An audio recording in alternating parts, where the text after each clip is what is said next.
So இன்னைக்கு வந்துட்டு mains level arithmetic questions பார்த்தோம்னா ஸோ இன்னைக்கு செட் ஆஃப் கொஸ்டின்ஸ் போறதுக்கு முன்னாடி நேற்று நம்ம ஃபர்ஸ்ட் ஒரு 2 சம் பார்த்தோம் இல்லையா, டைம் அண்ட் டிஸ்டன்ஸ். அதுல வந்து ஒரு கான்செப்ட் சொல்லியிருந்தாங்க. அந்த கான்செப்டை ரீகால் பண்ற மாதிரி ஒரு சின்ன ஒரு சம், ப்ரிலிம்ஸ் லெவல் சம் தான், பட் அந்த கான்செப்ட் ரீகால் பண்ற மாதிரி இருக்கும். அதனால தான் நான் அந்த சம்மை சூஸ் பண்ணேன். கொஸ்டின் என்ன சொல்றாங்க பாருங்க. Sachin and Anil started same time ரொம்ப முக்கியம். Riding from Chandigarh. 2 பேருமே சண்டிகர்ல இருந்து தான் கிளம்புறாங்க. ஓகேவா, சேம் டைம்ல கிளம்புறாங்க. கல்கான்ற place 50 kilometre away from Chandigarh. அந்த பிளேஸ்க்கு சேம் டைம் சேம் டைரக்ஷன்ல டிராவல் பண்ணி போறாங்க. சச்சின் டிராவல் 6 kmph ஸ்லோயர் தான் அனில். அனிலை விட சச்சினோட ஸ்பீட் வந்து 6 kmph வந்து கம்மின்னு சொல்றாங்க. அடுத்து வந்து அனில் வந்துட்டு அப்ப அனில் வந்து ஃபாஸ்டர். அவர் தானே ஃபர்ஸ்ட் கல்காவை ரீச் பண்ணுவாரு. ஃபாஸ்டர் தான் போய் டெஸ்டினேஷன் ரீச் பண்ணிட்டு அகைன் ரிட்டர்ன் வர்றாரு. ரிட்டர்ன் வர்ற வழியில அந்த கல்கால இருந்து 20 கிலோமீட்டர் டிஸ்டன்ஸ்ல சச்சினை மீட் பண்றாரு. சச்சின் வந்து ஸ்லோயர், அப்பவும் அவர் அதே டைரக்ஷன்ல டிராவல் பண்ணி வந்துட்டு இருப்பாரு. அனில் ஃபாஸ்டர், அதனால டெஸ்டினேஷன் போயிட்டு திரும்ப ரிட்டர்ன் வர வழியில 20 கிலோமீட்டர் டிஸ்டன்ஸ் ஃப்ரம் கல்கால இந்த சச்சினை மீட் பண்றாரு. நம்மகிட்ட சச்சினோட ஸ்பீடு கேட்டிருக்காங்க. சோ இது வந்து நேத்து பண்ண அதே கான்செப்ட் தான். 2 பேரு சேம் டைரக்ஷன்ல கிளம்புறாங்க. Same direction. சோ அனிலும் இங்க இருந்தா கிளம்புறாரு, சச்சினும் இங்க இருந்தா கிளம்புறாங்க. இந்த இடம் வந்து சண்டிகர், இந்த இடம் வந்து கல்கா. இங்க ஃபர்ஸ்ட் மீட்டிங் நடக்குது. இந்த ஃபர்ஸ்ட் மீட்டிங் பாயிண்ட்டுக்கும் கல்காக்கும் உள்ள டிஸ்டன்ஸ் வந்து 20 கிலோமீட்டர் சொல்லிட்டாங்க. டோட்டல் டிஸ்டன்ஸ் வந்து 50 கிலோமீட்டர். ஓகேவா. ஃபர்ஸ்ட் ஃபாஸ்டர் வந்து யாரு? அனில். அனில் தான் வந்து ஃபர்ஸ்ட் கல்காக்கு ரீச் ஆறாரு. அப்ப அனில் ஃபர்ஸ்டே ஒரு 50 கிலோமீட்டர் டிராவல் பண்ணிடுறாரா, பிளஸ் அங்க கல்கால இருந்து அகைன் ரிட்டர்ன் வரும்போது 20 கிலோமீட்டர் டிஸ்டன்ஸ்ல இந்த ஃபர்ஸ்ட் பர்சன் சச்சினை மீட் பண்றாரு. சோ மீட்டிங் அப்ப அனில் டிராவல் பண்ண டோட்டல் டிஸ்டன்ஸ் எவ்வளவு? சோ இங்க இருந்து கல்காக்கு ஒரு 50 கிலோமீட்டர். சோ கல்கால இருந்து அகைன் இந்த மீட்டிங் பாயிண்ட் ஒரு 20 கிலோமீட்டர். சோ டோட்டலா 70 கிலோமீட்டர் டிராவல் பண்ணிருப்பாரு. சோ இது வந்து அனில். இதுவே சச்சின் வந்து எவ்வளவு டிராவல் பண்ணிருப்பாரு? சோ டோட்டல் வந்து 50 கிலோமீட்டர். இந்த பார்ட் வந்து 20. அப்ப இந்த பார்ட் வந்து ரிமைனிங் 30 தான் இருக்கும். சோ சச்சின் வந்து 30 கிலோமீட்டர். இது வந்து டிஸ்டன்ஸ். சோ டிஸ்டன்ஸ் ரேஷியோ வந்து என்ன வருது? 7:3 வருதா? சோ சேம் டைம் அப்படின்றதுனால நம்ம டிஸ்டன்ஸ் ரேஷியோவே ஸ்பீட் ரேஷியோவா எடுத்துக்கலாம். சோ இதான் ஸ்பீட் ரேஷியோ. சோ டிஃபரன்ஸ் வந்து என்ன வருது? ஸ்பீட் ரேஷியோ 4 யூனிட்ஸ் வருதா? நமக்கு ரியல் வேல்யூல 6 kmph கம்மின்னு சொல்லியிருக்காங்க. யாரு? சச்சின் வந்து கம்மி. சோ 4 யூனிட்ஸ் வந்து 6 kmph ஈக்குவல். அப்ப நம்மகிட்ட அனிலோட ஸ்பீட் கேக்குறாங்க. 7 யூனிட்ஸ் வந்து என்ன வரும்? 1.5. so 7 into 1.5 வந்து 10.5 வரும். क्वेश्चन நம்மட்ட சச்சினோட ஸ்பீட் தான் கேக்குறாங்க. சோ சச்சினோட ஸ்பீட் வந்து 3 யூனிட்ஸ் வந்து 3 into 1.5 பண்ணீங்கன்னா 4.5 kmph. சோ ஜஸ்ட் இது வந்து அந்த நேத்து பார்த்த ஒரு கான்செப்ட ரீகால் பண்ற மாதிரி ஒரு சம். சோ இந்த சம்மோட ஆன்சர் வந்து 4.5 kmph. சோ அடுத்த क्वेश्चन வந்து ஒரு ஆவரேஜ் டாபிக். என்ன சொல்றாங்க? average weight of group of some children increases by 1 when 2 children joins them. so initially some number of children இருக்காங்க. அவங்களுக்கு ஒரு ஆவரேஜ் இருக்கு. 2 நியூ சில்ட்ரன்ஸ் வந்து அவங்களோட ஆட் ஆகும்போது ஆவரேஜ்ல வந்து 1 இன்க்ரீஸ் ஆகுதுன்னு சொல்றாங்க. சோ நம்ம இனிஷியல் நம்பர் ஆஃப் சில்ட்ரன்ஸ் வந்து x ன்னு எடுத்துப்போம். சோ இப்போ ஆவரேஜ் வந்து y. Okay, initial average y. இப்போ 2 சில்ட்ரன் வந்து எக்ஸ்ட்ரா ஆட் ஆகுறாங்களா, அப்ப x plus 2 ஆயிரும் நம்பர் ஆஃப் சில்ட்ரன். ஆவரேஜ்ல வந்து என்ன டிஃபரன்ஸ் நடக்குது? 1 வந்து இன்க்ரீஸ் ஆகுது. அப்போ நியூ ஆவரேஜ் வந்து y plus 1. ஓகேவா. இப்ப இந்த மாதிரி மாடல்னு ஒரு மெத்தட் இருக்கு. என்ன அப்படின்னா right hand side difference.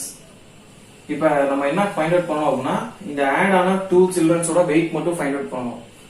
So இதுக்கு என்ன மெத்தட் அப்படின்னா இந்த right hand side difference left hand side difference என்னன்னு பாருங்க. Left hand side +2, right hand side +1 difference. அதாவது 1 ஆட் ஆயிருக்கு, இங்க 2 ஆட் ஆயிருக்கு. ஓகேவா. இந்த right hand side difference into இந்த லெஃப்ட் ஹேண்ட் சைடு டாப். அதே மாதிரி இந்த left hand side difference into right hand side bottom.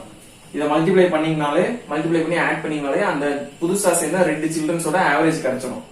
So அப்ப நியூ 2 அவங்களுடைய ஆவரேஜ்ல டோட்டல் வெயிட். இந்த நியூ 2 சில்ட்ரன்ஸோட வெயிட் வந்துட்டு என்னவா இருக்கும் அப்படின்னா +1 into x. 1 into x plus இந்த 2 into y plus 1. so 2 into y plus 1. இதை சிம்பிளிஃபை பண்ணீங்கன்னா x plus 2y plus 2 இருக்கும். இது வந்து புதுசா சேர்ந்த 2 சில்ட்ரன்ஸோட டோட்டல் வெயிட். ஓகேவா. அடுத்து என்ன சொல்றாங்க? செகண்ட் கேஸ்ல வந்துட்டு இந்த 2 சில்ட்ரன்ஸுக்கு பதிலா வேற 2 சில்ட்ரன்ஸ் ஜாயின் பண்ணி இருந்தா ஆவரேஜ் வந்து டிக்ரீஸ் ஆகுதுன்னு சொல்றாங்க. சோ அத வந்து நம்ம எப்படி எழுதலாம்? சோ இனிஷியல் செட் ஆஃப் வந்து அதே சேம் x சில்ட்ரன்ஸ் இருக்காங்க, அவங்களோட ஆவரேஜ் வந்து y. அதே மாதிரியே வேற 2 சில்ட்ரன்ஸ் ஆட் ஆகுறாங்க, இப்ப ஆவரேஜ் வந்து 1 டிக்ரீஸ் ஆகுதுன்னு சொல்றாங்க. சோ இனிஷியல்ல இருந்து 1 டிக்ரீஸ் ஆயிருக்கு. சோ இப்ப இந்த புதுசா சேர்ந்த 2 சில்ட்ரன்ஸோட வெயிட்ட கண்டுபிடிக்கணும். சேம் மெத்தட் தான், 2 சைடும் டிஃபரன்ஸ் எடுங்க. இங்க வந்து +2 ஆகுது, இங்க வந்து -1 ஆகுது. இப்போ இது இன்ட்டு இந்த LHS டாப், இந்த டிஃபரன்ஸ் இன்ட்டு இந்த ரைட் ஹேண்ட் சைடு பாட்டம், இத மல்டிப்ளை பண்ணீங்கன்னா என்ன வரும்? -x னு வரும். இத மல்டிப்ளை பண்ணா +2 × y - 1. சோ 2y - 2 ன்னு இருக்கும். இது வந்து புதுசா சேர்ந்த இன்னொரு another 2 நியூ. ஓகேவா? சோ நேம் எல்லாமே நம்ம கொடுத்துக்கிறதா, நமக்கு எது கம்ஃபர்ட்டா இருக்கோ அப்படி நம்ம கொடுத்துக்கலாம். சோ another new 2 அவங்களுடைய டோட்டல் வெயிட் வந்து இந்த இதுக்கு ஈக்குவலா இருக்கும். இத சிம்பிளிஃபை பண்ணீங்கன்னா 2y - x - 2 ன்னு இருக்கும். ஓகேவா? இப்போ என்ன சொல்றாங்க, இந்த ஃபர்ஸ்ட் 2 பேர் நியூவா ஜாயின் பண்ணாங்களா, அவங்களுக்கு பதிலா வேற 2 பேர் சேர்ந்து இருப்பாங்கன்னு சொல்றாங்கல்ல, அவங்களுக்கும் உள்ள டோட்டல் வெயிட்டுக்குரிய உள்ள டிஃபரன்ஸ் வந்து 14 சொல்றாங்க. சோ இந்த 2 சில்ட்ரன்ஸோட வெயிட் வந்து என்னது? x + 2y + 2, x + 2y + 2 minus இந்த நியூ 2க்கும் இந்த நியூ 2க்கும் உள்ள டிஃபரன்ஸ் இது வந்து 2y + x மைனஸ் உள்ள கொண்டு போயிடணும். சரி, பிராக்கெட் வேணாம், ஏன்னா மைனஸ் உள்ள கொண்டு போயிட்டோம். சோ இது இந்த டிஃபரன்ஸ் வந்து 14 சொல்றாங்க. அப்போ இதெல்லாம் கேன்சல் ஆகும். +2y - 2y கேன்சல் ஆயிரும். +x + x 2x இருக்கும். So 2x + 4 = 14. அப்ப x = என்ன வரும்? 4 அந்த சைடு -4 10 ஆயிரும். சோ 10/2 5 ஆகும். சோ இனிஷியல் நம்பர் ஆஃப், நம்மளோட क्वेश्चन என்ன கேக்குறாங்க? Initial number of childrens in a group x, அதோட வேல்யூ வந்து 5. சோ இனிஷியலா 5 சில்ட்ரன்ஸ் வந்து அந்த ஸ்கூல்ல இருந்திருப்பாங்க. அடுத்த क्वेश्चन வந்துட்டு ஒரு race related topic, running race போடுவாங்களா அந்த டாபிக். இது வந்து நான் ஷிஃப்டிங் மெத்தட்ல பண்ண போறேன். ஷிஃப்டிங் கொஞ்சம் ஈஸியா இருக்கும். நான் ஷிஃப்டிங் தனி வீடியோ ரெடி பண்ணிட்டு இருக்கேன். சோ கண்டென்ட் ரெடி பண்ணதுக்கு அப்புறம் அதையும் நான் அப்லோட் பண்றேன். சோ இந்த क्वेश्चन என்ன சொல்றாங்க பாருங்க. மோகன் சங்கர் 2 பேர் ரன்னிங் ரேஸ் ஓடுறாங்க, 4000 மீட்டர் அந்த டிஸ்டன்ஸ். ஃபர்ஸ்ட் வந்து மோகன் gives Shankar a start of 400 meter and beats him by 30 seconds. So gives a start ன்னு சொல்றாங்கல, அது என்ன மீனிங் அப்படின்னா, யார் ஸ்டார்ட் கொடுக்குறா? மோகன் வந்து சங்கருக்கு ஸ்டார்ட் கொடுக்குறாரு. அப்ப என்ன மீனிங் அப்படின்னா, மோகன் வந்து ஃபுல் டிஸ்டன்ஸ் ஓடுனா சங்கர் வந்து அவரோட 400 மீட்டர் கம்மியா ஓடுனா போதும், ரேஸ் கம்ப்ளீட் ஆனதா மீனிங். அதாவது விட்டு கொடுக்குற மாதிரி தான். சரி, நீ ஒரு 400 மீட்டர் நீ கம்மியா ஓடிக்க, நம்ம 2 ரேஸ் வச்சுக்கோம் அப்படி சொல்லுவாங்க. அந்த மாதிரி தான் gives a start. மோகன் gives a start to Shankar. அப்போ மோகன் வந்து 4000 மீட்டர் ஓடணும், சங்கர் வந்து 400 கம்மியா 3600 மீட்டர் ஓடினா போதும். அதுதான் அந்த gives a startன்றதோட மீனிங். அப்படி ஓடியுமே என்ன பண்றாங்க, மோகன் வந்து 30 செகண்ட்ஸ் டிஃபரன்ஸ்ல சங்கர் பீட் பண்ணிடுறாரு. அதாவது என்ன மீன் ஆகுது அப்படின்னா, மோகன் வந்துட்டு ஃபுல் 4000 மீட்டரையும் ரன் பண்றாருல, அந்த டைமை விட 30 செகண்ட்ஸ் எக்ஸ்ட்ரா எடுக்கிறாரு சங்கர். ஆனா அவர் டிராவல் பண்ண டிஸ்டன்ஸ் வந்து 3600 மீட்டர் தான். ஓகேவா? சோ ஷிஃப்டிங் மெத்தட்ல எப்படி எழுதலாம் அப்படின்னா, ஃபர்ஸ்ட் மோகன் எழுதிக்கிறேன், இங்க வந்து சங்கர், சோ இங்க வந்து டைம். ஓகேவா? சோ ஃபர்ஸ்ட் மோகன் வந்து எவ்வளவு ஓடணும்? 4000 மீட்டரும் ஓடி ஆகணும், வேற வழி இல்ல. சங்கர் வந்துட்டு 3600 மீட்டர் ஓடினா போதும். ஏன்னா ஃபர்ஸ்ட் கேஸ்ல 400 மீட்டர் ஸ்டார்ட் கொடுக்குறாரு. டைம் டிஃபரன்ஸ் எவ்வளவு வருது? 30 செகண்ட்ஸ். டைம் டிஃபரன்ஸ்னா ஏதாவது ஒன்று பிளஸ் மைனஸா இருக்கும்ல, ரெண்டுமே நம்ம பிளஸ் பிளஸ் போட்டுருவோம். சோ இங்க வந்து நம்ம டைம் டிஃபரன்ஸ் எழுதுறோம். சோ இங்க ஏதாவது ஒரு பிளஸ் மைனஸ் போடணும். யாருக்கு பிளஸ் யாருக்கு மைனஸ் போடுவீங்க? யாருடைய டைம் வந்து அதிகம்? சங்கருடைய டைம் தான் அதிகம். ஏன்னா சங்கர் 3600 மீட்டர் ஓடுறதுக்கு எவ்வளவு செகண்ட்ஸ் எடுக்கிறாரோ அதுல இருந்து 30 செகண்ட்ஸ் கம்மியா மோகன் எடுத்துக்கிறாரு. அப்போ மோகனுக்கு வந்து மைனஸ் போட்டுருங்க. ஓகேவா? இது வந்து ஃபர்ஸ்ட் பாயிண்ட். செகண்ட் கேஸ்ல வந்துட்டு என்ன பண்றாங்க, மோகன் வந்து 3 நிமிஷம் சங்கருக்கு ஸ்டார்ட் கொடுக்குறாரு. சோ டைம்ல ஸ்டார்ட் கொடுக்கறதுனா எப்படி மீன் ஆகும் அப்படின்னா, மோகன் ரன் பண்றதுக்கு முன்னாடியே 3 நிமிஷத்துக்கு முன்னாடியே சங்கரை ஓட சொல்லிடுறாரு. சோ டிஸ்டன்ஸ்ல கொடுக்கறது ஃபர்ஸ்ட் கேஸ்ல பார்த்தோம், ஸ்டார்ட் கொடுக்கறது. சோ டைம்ல ஸ்டார்ட் கொடுக்கறதுனா இதுதான் மீனிங். சோ நம்ம ஸ்டார்ட் பண்றதுக்கு 3 நிமிஷத்துக்கு முன்னாடியே சங்கரை வந்து ஸ்டார்ட் பண்ண சொல்லிடுறாரு. சோ அப்படி ஓடி சங்கர் வந்து 4000 மீட்டர் ரீச் பண்ணிடுறாரு and is beaten by 2000 meter சொல்றாங்க. யாரு? மோகன் வந்துட்டு பீட் பண்ணப்படுறாரு. அதாவது மோகன் வந்து தோத்துறாரு சங்கர்ட்ட, அந்த 3 நிமிஷம் எக்ஸ்ட்ரா முன்னாடி ஓட சொன்னதுனால அந்த சங்கர் வந்து 4000 ரீச் பண்ணும்போது மோகன் வந்து 2000 மீட்டர் லாகிங்ல இருக்காரு. சோ பீட்டன் பை 2000 மீட்டர்னா அதான் மீனிங். அப்போ சங்கர் வந்துட்டு 4000 மீட்டர் ஓடும்போது இவர் வந்து 2000 மீட்டர் தான் ஓடி வந்திருக்காரு. சோ அதனால 2000 மீட்டர் டிஃபரன்ஸ்ல தோத்துட்டாரு. பட் இவர் எடுத்துக்கிற டைம் வந்து என்னது, இவர் எடுத்த டைமை விட 180 செகண்ட்ஸ் அதிகம். கரெக்டா? சோ 3 மினிட்ஸ்னா செகண்ட்ஸ்ல கன்வெர்ட் பண்ணுங்க. ஏன்னா ஃபர்ஸ்ட் செகண்ட்ஸ்ல தான் இருக்கு. சோ 180 செகண்ட்ஸ் அதிகம். சோ அகைன் இங்கேயும் டைம் டிஃபரன்ஸ் யாரு பிளஸ் யார் மைனஸ் பார்க்கணும். இங்கேயும் சங்கர் தான் வந்து அதிக செகண்ட்ஸ் எடுத்திருக்காரு. சோ மோகனுக்கு முன்னாடி மைனஸ். ஓகேவா? இதுதான் வந்துட்டு அவங்க கொடுத்திருக்கத அப்படியே நம்ம ஈக்குவேஷன் ஃபார்மேட்ல எழுதியிருக்கோம்.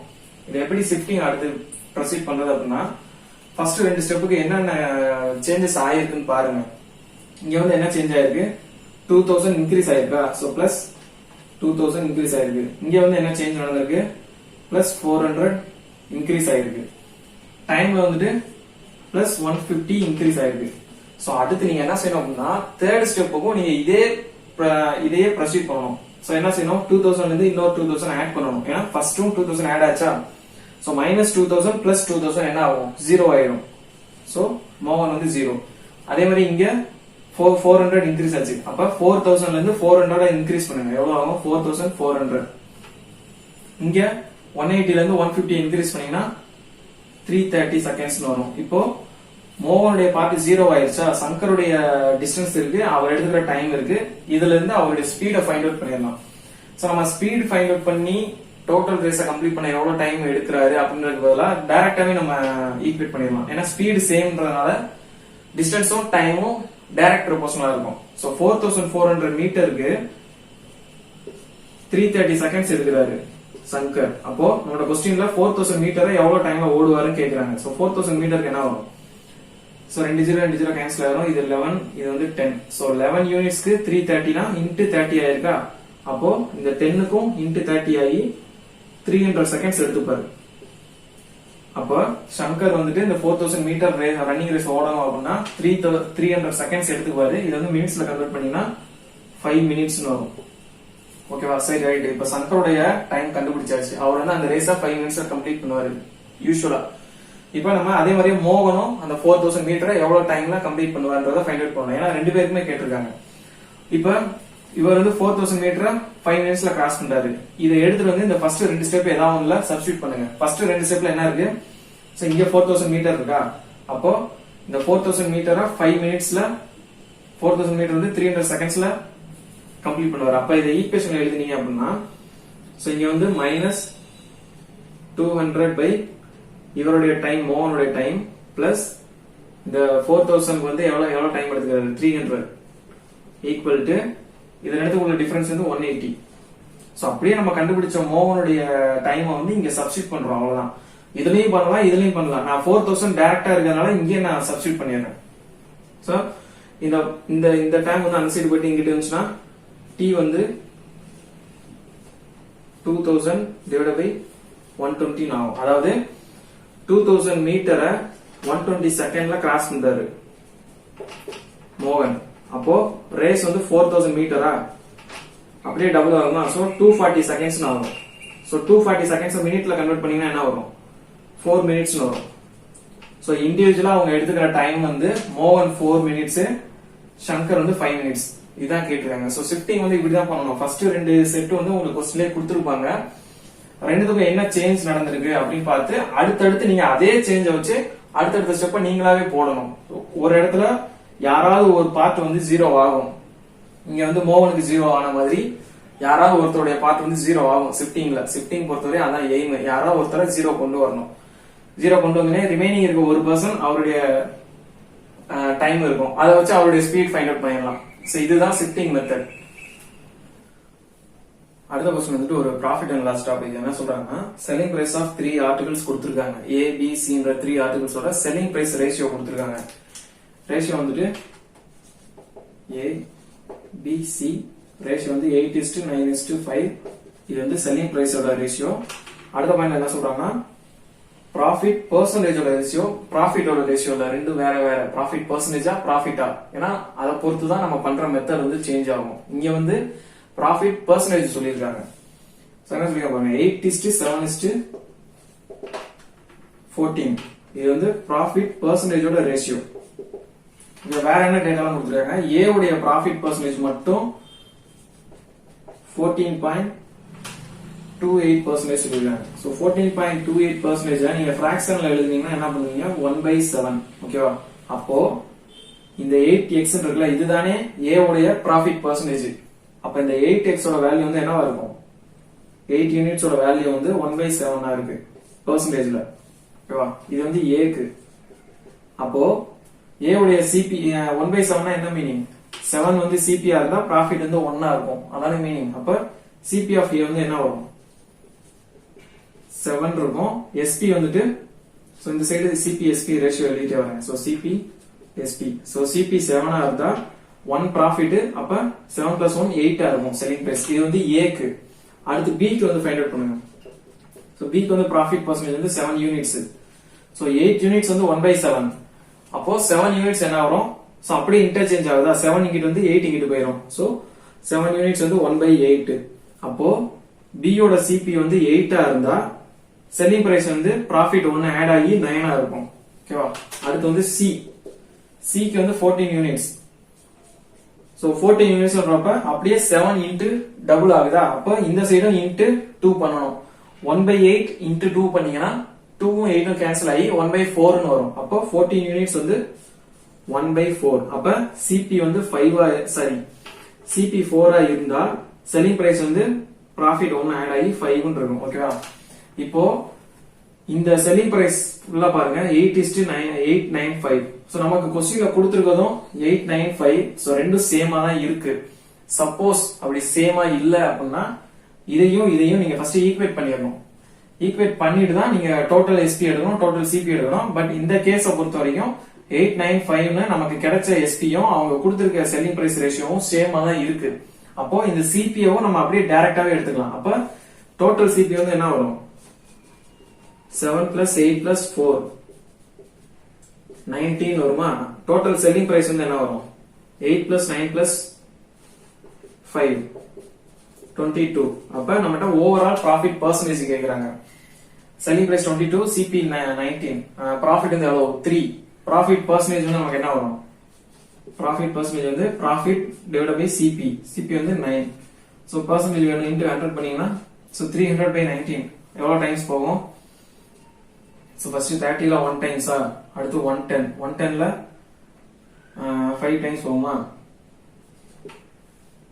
சோ 15, அடுத்து பாயிண்ட் வந்துரும். சோ 5 டைம்ஸ் வந்து 85, 110 அகைன் 5. சோ இந்த மாதிரி போயிட்டே இருக்கும். சோ அப்ராக்ஸிமேட்டா ப்ராஃபிட் பெர்சன்டேஜ் வந்து 15.5%. சோ இதான் இந்த क्वेश्चनோட ஆன்சர். சோ அடுத்த क्वेश्चन ஒரு ப்ராஃபிட் அண்ட் லாஸ் டாபிக் தான். என்ன சொல்றாங்கன்னா, பென் அண்ட் புக் வந்து 500 ரூபீஸ்க்கு பை பண்றாங்க. டோட்டல் சிபி பென் அண்ட் புக்கோட டோட்டல் சிபி வந்து 500 ரூபீஸ் சொல்லிட்டாங்க. பென்னை வந்து 20% அபவ் சிபில மார்க் அப் பண்றாங்க. புக்குக்கு வந்து சேம் 20% டிஸ்கவுண்ட் கொடுக்குறாங்க. சோ அந்த செகண்ட் பாயிண்டோட மீனிங் அதான். சோ பென்னுக்கு மார்க் அப் பெர்சன்டேஜ் 20, புக்குக்கு டிஸ்கவுண்ட் பெர்சன்டேஜ் 20, ரெண்டு சேம் சொல்றாங்க. அதாவது டிஸ்கவுண்ட் பெர்சன்டேஜ்ல சேம் சொல்றாங்க, அமௌண்ட் சேம் இல்ல. ரெண்டு அந்த வார்த்தை முக்கியம். அடுத்தது என்ன சொல்றாங்க, புக்ல 8% சாரி பென்ல 8%, புக்ல வந்து 12% ப்ராஃபிட்டும் கிடைக்குது. அந்த ஓவரால் ப்ராஃபிட் அமௌண்ட் இருக்கு இல்லையா, அது எதுக்கு ஈக்குவலா இருக்குன்னு சொல்றாங்கன்னா 10% of markup price of book, இதுக்கு ஈக்குவலா இருக்குன்னு சொல்றாங்க. சப்போஸ் இந்த क्वेश्चन வந்துட்டு அந்த ஓவரால் ப்ராஃபிட் பெர்சன்டேஜ் வந்து 10% ஆஃப் சிபின்னு சொல்லியிருந்தாங்கன்னா ரொம்ப சிம்பிளா முடிச்சிருக்கலாம். எப்படி, பென்னுடைய ப்ராஃபிட் பெர்சன்டேஜ் இருக்கு, புக்குடைய ப்ராஃபிட் பெர்சன்டேஜ் இருக்கு, ஓவரால் ப்ராஃபிட் பெர்சன்டேஜ் தான் சிபி. இது வந்து எப்ப பண்ணணும், அந்த ஓவரால் ப்ராஃபிட் வந்துட்டு பேஸ்ட் ஆன் சிபில சொல்லியிருந்தா, டோட்டல் சிபில சொல்லியிருந்தா. பட் இங்க அவங்க என்ன சொல்றாங்க, 10% profit on sorry 10% of the market price of book. So எதை பேஸ் பண்ணி சொல்றாங்க, மார்க்கெட் பிரைஸ் ஆஃப் புக்கை பேஸ் பண்ணி சொல்றாங்க, டோட்டல் சிபியை பேஸ் பண்ணி சொல்லல. சோ அந்த இடத்துல நம்ம இந்த ஜெனரல் ஃபார்முலா யூஸ் பண்ண முடியாது. சப்போஸ் இப்படி 10% ஆஃப் சிபின்னு சொல்லியிருந்தாங்கன்னா இது அப்படியே அலிகேஷன் எடுத்தீங்கன்னா சிபி ரேஷியோ டைரக்டா வந்துடும். இது வந்து 2 வரும், இது 2 வரும். சோ 1:2 ரேஷியோல இருக்கும். சோ டோட்டல் சிபி 500, அப்போ 250 250 இப்படி முடிச்சுட்டு போயிடலாம், ஈஸியா முடிச்சுட்டு போயிடலாம். இது வந்து ஒரு prelims levels. But 10% profit on market price of புக்னு சொல்றாங்க. அப்போ நீங்க ஃபர்ஸ்ட் மார்க்கெட் பிரைஸ் ஆஃப் புக்கை ஃபைண்ட் அவுட் பண்ணி ஆகும். சோ என்னென்ன டேட்டாலாம் கொடுத்துருக்காங்களோ எல்லாத்தையும் எழுதுங்க. பென்னுக்கும் புக்குக்கும் என்னென்ன டேட்டா கொடுத்துருக்காங்களோ அப்படியே வரிசையா எழுதிட்டு வாங்க. சோ ஃபர்ஸ்ட் சிபி வந்து அவங்க கொடுக்கல, நம்மளே 100 அசியூம் பண்ணிக்குவோம். சோ சோ பென்னுக்கு வந்து 100 P ன்னு அசியூம் பண்ணிக்கிறேன், புக்குக்கு வந்து 100 B ன்னு அசியூம் பண்ணிக்கிறேன். இது வந்து சிபி. அடுத்து வந்துட்டு என்ன சொல்றாங்க, பெண்ணை வந்து மார்க்அப் பண்றாங்க 20% அபவ் சிபில. சோ 120 P இருக்கும் மார்க்அப். இந்த இது தெரியாது, இது எக்ஸ் எடுத்துக்கிறேன் எம்பி. ஏன்னா இதுதான் நம்ம ஃபைண்ட் அவுட் பண்ணி ஆகணும். புக்கோட எம்பில தான் 10% வந்து ஓவரால் ப்ராஃபிட்டா இருக்குது. சோ இதை நம்ம ஃபைண்ட் அவுட் பண்ணி ஆகணும். இது வந்து எம்பி. அடுத்து செல்லிங் பிரைஸ். பென்ல வந்து எவ்வளவு ப்ராஃபிட் சொல்றாங்க, 8% ப்ராஃபிட். அப்போ செல்லிங் பிரைஸ் வந்து 108 P இருக்குமா. அதே மாதிரி புக்ல வந்து 12% ப்ராஃபிட். அப்போ 1112 P இருக்கும். ஓகேவா, இது வந்து செல்லிங் பிரைஸ். சோ இப்போ இந்த கொடுத்திருக்க டேட்டாவை வச்சு நம்ம இந்த எக்ஸ் ஃபைண்ட் அவுட் பண்ணணும். சோ எப்படி ஃபைண்ட் அவுட் பண்ணலாம், இன்னொன்னு என்ன சொல்லிருக்காங்க, இங்க வந்து டிஸ்கவுண்ட் சாரி இங்க வந்து மார்க்அப் வந்து 20 பண்ணாங்களா, இங்க வந்து டிஸ்கவுண்ட் வந்து 20%. அப்போ நம்ம அந்த ஃபார்மட் எழுதுவோம்ல, MP by CP, MP by CP into SP by MP equal to SP by CP. இந்த ஃபார்முலா சப்ஸ்டிட் பண்ணீங்கன்னா நமக்கு என்னென்னலாம் இருக்கு புக்குக்கு, MP by CP x by 100 P இருக்கு இன்டு எஸ்பி பை எம்பின்றது டிஸ்கவுண்ட், டிஸ்கவுண்ட் வந்து 20%. அப்போ 4/5 வரும் ஃபிராக்ஷன்ல. சோ 4/5. அடுத்து எஸ்பி பை சிபி வந்து 1112 P பை 100 P. சரி, இது வந்து B.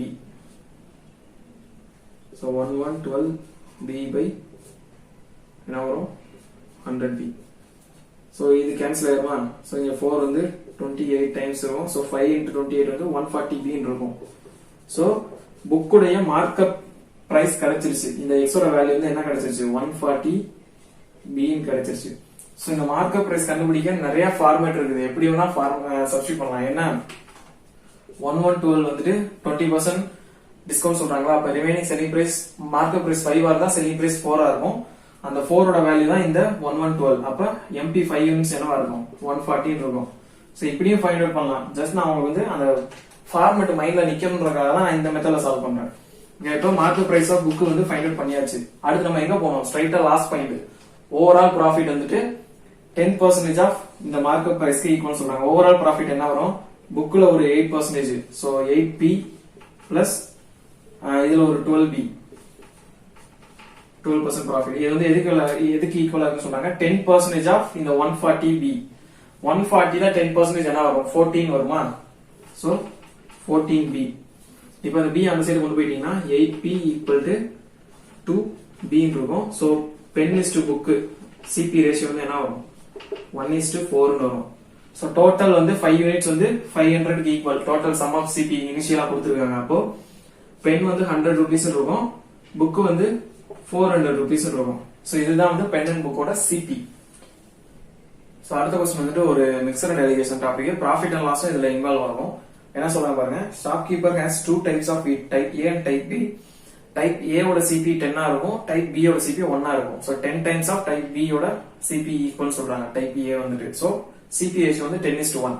அடுத்து குவாண்டிட்டி ரேஷியோ நமக்கு தெரியாது, அத தான் நம்மட்ட கேக்குறாங்க. So type A is to type B quantity ratio என்ன நம்மட்ட கேக்குறாங்க. அடுத்த பாயிண்ட் என்ன சொல்றாங்க பாருங்க, shopkeeper cheated a customer by saying that he will give him 200 kg of type A wheat but he gives mixture of type A and B. அதாவது type A மட்டும் தான் அவனுக்கு கொடுக்குறேன்னு சொல்லிட்டு காசை வாங்கிட்டு ஆனா டைப் B யும் சேர்த்து கொடுக்குறான். அதனால அவனுக்கு ப்ராஃபிட் கிடைக்கும். ஏன், டைப் B யோட சிபி வந்து கம்மி தான். டைப் B வந்து 1 ரூபினா டைப் A வந்து 10 ரூபீஸா இருக்கும். சோ அவன் வந்து அதை மிக்ஸ் பண்றதுனால அவனோட சிபி வந்து கம்மியாகுது. பட் வாங்குறது டைப் A ஓட பிரைஸ்க்கு வாங்குறான் கஸ்டமர் இருந்து. அப்ப அவனுக்கு ப்ராஃபிட் தானே கிடைக்குது. சோ அதான் சீட் பண்றேன்னு சொல்றாங்க. அடுத்து வந்துட்டு டைரக்டா அந்த தப்பு மட்டும் பண்ணாம 10% above the CP ல செல் பண்றான். CP of per kg type A wheat, அதாவது டைப் A CP இருக்குல்ல அதுல 10% மோர் வச்சு விக்கிறான், 10% அதிகமா வச்சு செல் பண்றான். ஆல்ரெடி B வேற மிக்ஸ் பண்ணி இருக்கான். இப்போ மிக்ஸ் பண்ணி டைரக்டா அந்த டைப் A ஓட CP ல விக்காம 10% அதிகமா வச்சு விக்கிறான். டைப் A ஓட CP ல 10% அதிகமா வச்சு விக்கிறான். சோ இதனால ஓவரால் ப்ராஃபிட் வந்து 71.7/8% சொல்றாங்க. சோ நம்மட குவாண்டிட்டி ரேஷியோ கேக்குறாங்க. ஆக்சுவலா இது வந்து क्वेश्चन வந்துட்டு பாக்குறதுக்கு தான் இவ்வளவு பெருசு. ஒரு சிம்பிள் கான்செப்ட் மிக்சர் அண்ட் அலிகேஷன்ல சிம்பிள் கான்செப்ட் தெரிஞ்சதுன்னா ஒரே ஒரு அலிகேஷன்ல அந்த சம்ம முடிச்சிடலாம். சோ அந்த சொல்யூஷன் போறதுக்கு முன்னாடி நான் அந்த ஃபார்மேட் எப்படி இருக்குன்னு சொல்லிடுறேன். இப்போ நம்ம நார்மலா வந்துட்டு ஒரு மிக்சர் அண்ட் அலிகேஷன் சம்ல 2 மிக்சர் இருக்கு, ரிசல்டன்ட் மிக்சர் இருக்கு அப்படின்னு நம்ம அலிகேஷன் என்ன பண்ணுவோம், ஃபர்ஸ்ட் மிக்சர்ல மில்க் இஸ்ட் வாட்டர் இருக்குன்னா மில்க் ப்ரொபோர்ஷன் எவ்வளவு. இப்ப நம்ம எதை வச்சு வேணா அலிகேஷன் போடலாம். இப்ப நீங்க மில்க் வச்சு அலிகேஷன் போட போறீங்கன்னா ஃபர்ஸ்ட் சொல்யூஷன்ல மில்க் பர்சன்டேஜ் எவ்வளவு இருக்கு, சோ ஏ பின்னு 2 சொல்யூஷன் இருக்குன்னு வச்சுங்க. மில்க் பர்சன்டேஜ் இன் ஏ எவ்வளவுன்னு போடுவீங்க. அடுத்து இன்னொரு சைடு என்ன போடுவீங்க, மில்க் பர்சன்டேஜ் இன் பி போடுவீங்க. சோ நடுவுல வந்து ரிசல்டன்ட் மில்க் பர்சன்டேஜ். ஓகேவா. சோ இது அலிகேஷன்ல போட்டீங்கன்னா உங்களுக்கு என்ன கிடைக்கும், A/B யோட குவான்டிட்டி ரேஷியோ கிடைக்கும். இதுதான் ஃபார்மேட், ஜெனரல் ஃபார்மேட். அலிகேஷனை பொறுத்த வரைக்கும் ஜெனரல் ஃபார்மேட் வந்து இதுதான். சோ நீங்க எடுக்கிற மூணுமே சேமா இருக்கணும். இந்த டாப் 3ல மில்க் எடுத்தீங்கன்னா 3 இடத்துலயும் மில்க் தான் வரணும். வாட்டர் எடுத்தீங்கன்னா 3 இடத்துலயும் வாட்டர் பர்சன்டேஜ் தான் எழுதணும். ஓகேவா. ஆனா எப்படி பண்ணாலும் இந்த ரேஷியோ வந்து மாறாது. குவான்டிட்டி ரேஷியோ வந்து நீங்க மில்க வச்சு அலிகேஷன் போட்டாலும் வாட்டர் வச்சு அலிகேஷன் போட்டாலும் சேம் ரேஷியோ தான் வரும். இது ஒரு ஃபார்மேட். இன்னொரு ஃபார்மேட் என்ன இருக்கு அப்படின்னா, இப்ப சிபியை பேஸ் பண்ணி சொல்றாங்கன்னு வச்சுக்கோங்க. சோ மில்க் வந்துட்டு கண்டிப்பா ஒரு சிபில வாங்கி இருப்பாங்க, வாட்டர் வந்து ஃப்ரீ ஆஃப் காஸ்ட். ஓகேவா. அப்படி சொல்றாங்க அப்படின்னா சோ சிபி ஆஃப் மில்க், இந்த சைடு சிபி ஆஃப் வாட்டர். ஓகேவா. நடுவில் வந்துட்டு சிபி ஆஃப் மிக்சர். அதாவது இந்த மில்க் வாட்டர் ரெண்டும் சேர்ந்து ஒரு மிக்சர் இருக்குல்ல, அதுக்குன்னு ஒரு சிபி ஃபார்ம் ஆகும் ரெண்டும் மிக்சர் ஆனதுக்கு அப்புறமா. சோ இது அலிகேஷன் பண்ணீங்கன்னா உங்களுக்கு கிடைக்கிற ரேஷியோ வந்து milk is to water. So அந்த மிக்சர்ல எவ்வளவு மில்க் எவ்வளவு வாட்டர் இருக்குன்னு கிடைச்சிரும். சோ இது வந்து பிரைஸ பேஸ் பண்ணி கொடுத்தாங்கன்னா அலிகேஷன் ஃபார்மேட் வந்து இந்த மாதிரி இருக்கும். வெறும் ரேஷியோ பர்சன்டேஜ் ப்ரொபோர்ஷன் இதை பேஸ் பண்ணி கொடுத்திருந்தாங்கன்னா ஃபார்மேட் வந்து இப்படி இருக்கும். சோ ஓகேவா. சோ இப்போ நம்ம பார்க்க பர்சன் வந்து பிரைஸ் பேஸ் பண்ணி, ஏன்னா டைப் ஏ, இப்ப நான் மில்க் வாட்டர் சொல்லியிருக்கேன், இந்த இடத்துல டைப் ஏ டைப் பின்னு எழுத போறோம். இந்த இடத்துல இது டைப் ஏ, இது டைப் பி, அவ்வளவுதான். சோ இந்த ஃபார்மேட்ல மட்டும் நமக்கு தேவையான டீடைல் ஃபில் பண்ணிட்டோம்னா A/B யோட ரேஷியோ, குவான்டிட்டி ரேஷியோ வந்து நமக்கு கிடைச்சிரும். So simple. ஓகேவா. சோ இந்த क्वेश्चन நமக்கு என்னென்ன கொடுத்திருக்காங்க பாருங்க. டைப் ஏ ஓட சிபி கொடுத்திருக்காங்களா, எவ்வளவு 10. டைப் பி யோட சிபி வந்து 1, ஏன்னா சிபி ரேஷியோ வந்து 10:1 சொல்லிருக்காங்க. சோ 1 எழுதிருவீங்க. இந்த நடுவுல சிபி ஆஃப் மிக்சருக்கு வந்து நம்ம ஃபைண்ட் அவுட் பண்ணணும். அதாவது சிபி ஆஃப் மிக்சர்னா டைப் ஏ டைப் பி சேர்ந்து கொடுக்குறாங்கல்ல, அதுக்கு ஒரு சிபி இருக்கும். அந்த சிபியை நம்ம ஃபைண்ட் அவுட் பண்ணி ஆகணும். எப்படி ஃபைண்ட் அவுட் பண்றது, இப்போ அவன் வந்துட்டு அந்த டைப் ஏ டைப் பி ரெண்டும் சேர்ந்த மிக்சர் இருக்குல்ல, அது வந்து என்ன பிரைஸுக்கு செல் பண்றான், சிபி ஆஃப் டைப் ஏல 10% அதிகம். சிபி ஆஃப் டைப் ஏ என்னது 10 rupees, அதுல 10% அதிகம்னா 11 ரூபாய்க்கு வித்துருக்கான் அந்த மிக்சரை. அப்ப செல்லிங் பிரைஸ் வந்து என்னவா இருக்கு, நமக்கு 11 rupees இருக்கா. சோ செல்லிங் பிரைஸ் வந்து 11 rupees. ஓகேவா. இந்த செல்லிங் பிரைஸ் வந்து எப்படி வந்திருக்கும், ஆல்ரெடி இது வந்து ஒரு செல்லிங் பிரைஸ் கண்டுபிடிக்க இது ஒரு க்ளூ. இன்னொரு க்ளூ என்ன சொல்லியிருக்காங்க, ஓவரால் ப்ராஃபிட் பர்சன்டேஜ் வந்து 71.7/8%. அப்ப சிபில 71/7/8% ஆட் ஆகி செல்லிங் பிரைஸ் கிடைச்சிருக்கும். சோ ரெண்டு ரூட்ல நமக்கு செல்லிங் பிரைஸ் வந்து ஃபைண்ட் அவுட் பண்ணலாம். சோ ரெண்டு ரூட்லயும் ஃபைண்ட் பண்ணி ரெண்டையும் ஈக்குவேட் பண்ண போறோம், அவ்வளவுதான். சோ ஃபர்ஸ்ட் கேஸ்ல நமக்கு டைரக்டா அவன் வந்துட்டு அந்த மிக்சரை டைப் ஏ சிபில 10% அதிகம் வச்சு விக்கிறான். சோ செல்லிங் பிரைஸ் வந்து 11. ஓகேவா.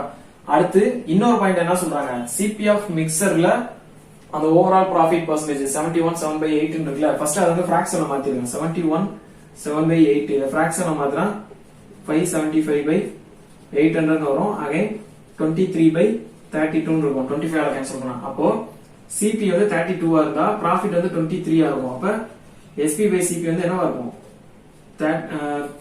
ரெண்டு ஆட் ஆகி 55 இருக்கும். இது வந்து 32 இருக்கும். சோ 55/32 இருக்கும். அப்போ சிபி ஆஃப் மிக்சர் இன்டு இந்த profit percentage 55/32 equal to selling price இருக்கும். சோ செல்லிங் பிரைஸ் வந்து என்னது, நம்ம இப்பதான் 11 ஃபைண்ட் அவுட் பண்ணி வச்சிருக்கோம். ஓகேவா. அப்ப அந்த 11 சப்ஸ்டிட் பண்ணிருக்கேன். இப்போ இதுல இருந்து சிபி ஆஃப் மிக்சரை கண்டுபிடிச்சு சென்டர்ல போட போறோம் இந்த இடத்துல, அவ்வளவுதான். சோ சிபி வந்து என்ன வரும், இது 5 டைம்ஸ் போகும். 32/5 இருக்குமா. சோ சிபி ஆஃப் மிக்சர் வந்து 32/5 இருக்கும். சோ ஆல்ரெடி நம்ம டைப் ஏ சிபி இருக்கு, டைப் பி சிபி இருக்கு. இப்ப சிபி ஆஃப் மிக்சர் கிடைச்சிருச்சு. இந்த அலிகேஷன் சப்ஸ்டிட் பண்ணீங்கன்னா 32/5. சோ இந்த 5 ஆல ரெண்டுத்தையும் எல்சிஎம் எடுத்துட்டீங்கன்னா இது வந்து 15 மாறிடும், இது வந்து 5 மாறிடும், நடுவுல 32 மட்டும் இருக்கும். சோ அலிகேஷன் எடுத்தீங்கன்னா இது 27, இங்க வந்து 18 வரும். So ratio A/B quantity ratio வந்து என்ன வரும், இது ரெண்டும் குவான்டிட்டி ரேஷியோ. இந்த ஃபார்மேட்ல போட்டா நமக்கு குவான்டிட்டி ரேஷியோ கிடைக்கும்.